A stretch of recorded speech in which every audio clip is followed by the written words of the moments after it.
Hey guys, so here's the 2 extra problems or examples for Chapter 6, Section 2 over inconsistent and dependent systems.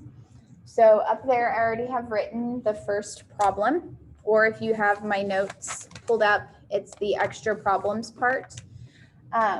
So again, first step, we're using Gaussian elimination. First step is we need to write an augmented matrix. We do that by using the coefficients. So 1, -2, -1, -5. We have 2, -3, -1, 0, 3, -4, -1, and 1. So there's our augmented matrix. The first step that we'd always want to do is we want to get a 1 in this top left corner, which luckily for us, we already have just because that was the leading coefficient. So the next thing we need to think about is getting these two numbers to 0. So I am going to do this all in one step because at this point, hopefully you can follow that. First thing I need to think about is this one. What do I add to 2 in order to get to 0? Well, I add -2. To get -2, I have to multiply that top row, or R1, by a -2, and then add that to R2, and that'll give me my new second row. Now I'm going to do a similar thing here. What am I going to add to 3 to get it to 0? I need to add a -3. So it's the exact same process. I have -3 times R1 plus R3. So this time the only row that stays the same is my top row. 1, -2, -1, -5. Every other row is going to change. I'm still going to only do them one at a time, but that way I don't have to do 2 different matrices in order to get my zeros here. So let's just look at the second row, okay? The second row is -2 times the first row, and then add the second row. So -2 times -2 is a +4 plus -3 will give me a 1. -2 times -1 will give me a +2. That gives me a 1. -2 times 5 is a +10. So I get that. Now I'm going to do -3 times the top and add to the bottom. -3, that gives me 6. -3, that gives me a +3. -3, that gives me a +15. Add that to the 1 and I get 16.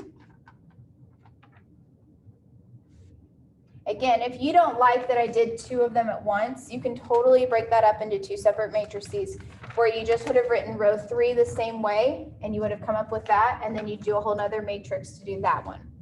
That's how I've always done it with you. So if you'd like to do that better or with multiple matrices, you totally can. I like to save time and board space. So again, Gaussian elimination, we want that 1 diagonal with zeros underneath. So by doing this process, we actually got a 1 in that middle spot automatically, which was really nice. So we don't even have to think about that. We just need to think about how do we get a 2, or how do we get a 0 down there?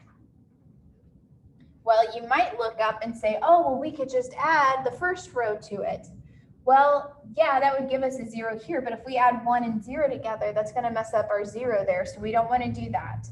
We want to look at the second row. What can we multiply the second row by, add it to the third row to get 0?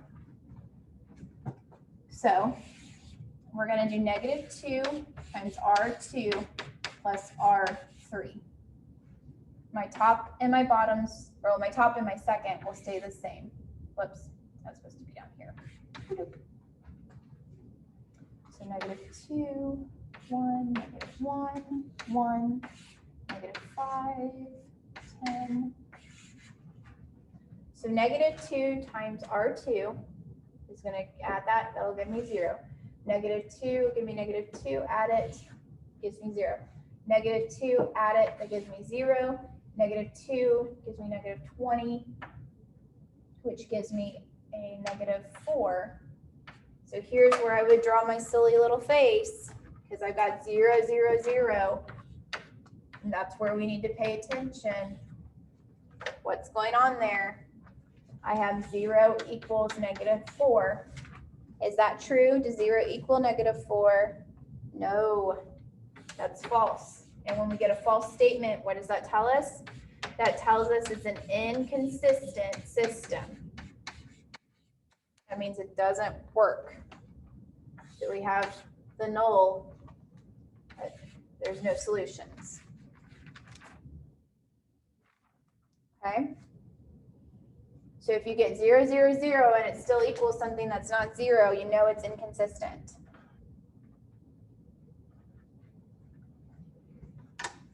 Okay. I'm going to slide you back down. I wish this was just a little bit wider and I wouldn't have to slide you. Maybe. I might be able to do it that way. We'll see. Let's do one last example with a new system.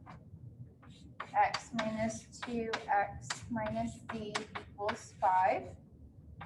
2x minus 5y, whoops, that's a y, plus 3z equals 6. X minus 3y plus 4z equals 1.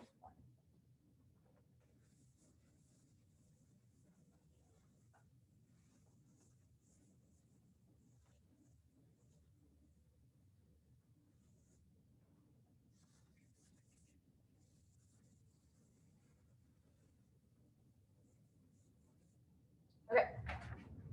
Step 1, write the augmented matrix. So we have 1, -2, -1, 5. We have 2, -5, 3, and 6. We have 1, -3, 4, and 1. So again, step 2 then would be to make sure and get our 1s in the diagonal with 0s underneath.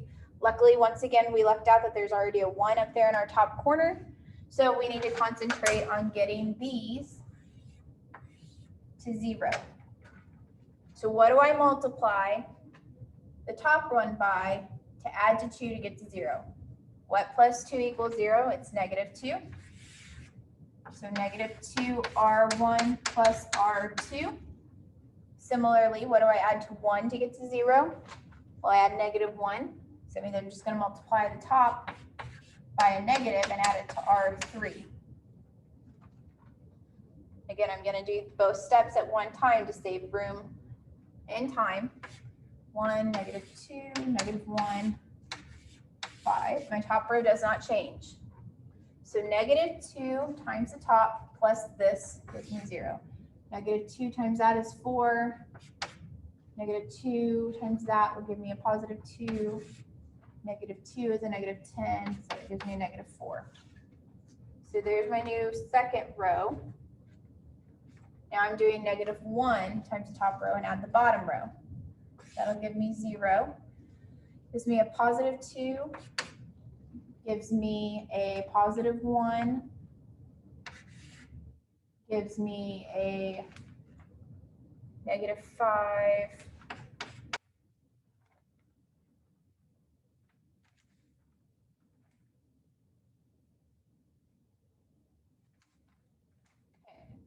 So now we're ready to keep going.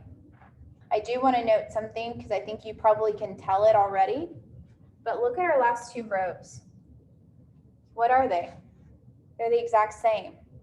So as soon as we get 2 rows that are exactly the same, we know we're going to have a dependent system. Okay? So it doesn't mean we get to stop. It just tells us we're going to have a dependent system. We have 1, 0, 0. The next thing we need to do is get this to be a +1.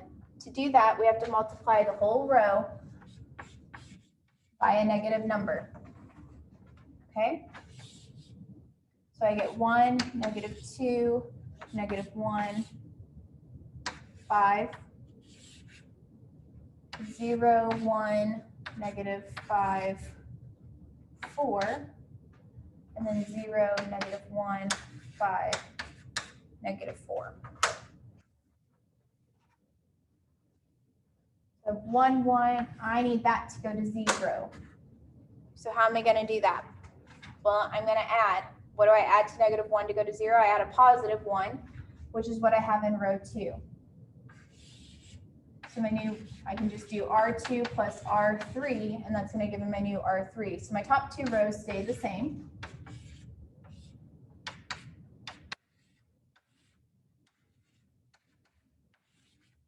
And now I'm just going to add them. 0 and 0 gives me 0. 1 and -1 gives me 0. -5 and 5 gives me 0. And 4 and -4 gives me 0. This is where my little face comes in. What? Luckily, in this case, we get 0, 0, 0, 0, which is always true. So that means we need to write our new system based on those top 2 lines and then back solve in order to come up with what our x and our y equals in terms of. So I have x minus 2y minus z equals 5. And I have y minus 5z equals 4. That's the system that I get from the top 2 lines of my matrix. So that means my y equals 5z plus 4 if I move it over. And then I'm going to plug that in anywhere in my top equation. So I have x minus 2 times 5z plus 4 minus z equals 5. X minus 10z minus 8 minus z equals 5. I'm going to combine my z's and add my 8 over. So I have x minus 11z equals 13. X equals 11z plus 13. That tells me that my solution is 11z plus 13 for my x. My y is 5z plus 4. And then my z is what we don't know. And thus, we have a dependent system. My x and my y values depend upon whatever my z value is. And while we don't know that, we can still find a solution in terms of z. So those are the extra 2 problems for 6.2. Have a good day.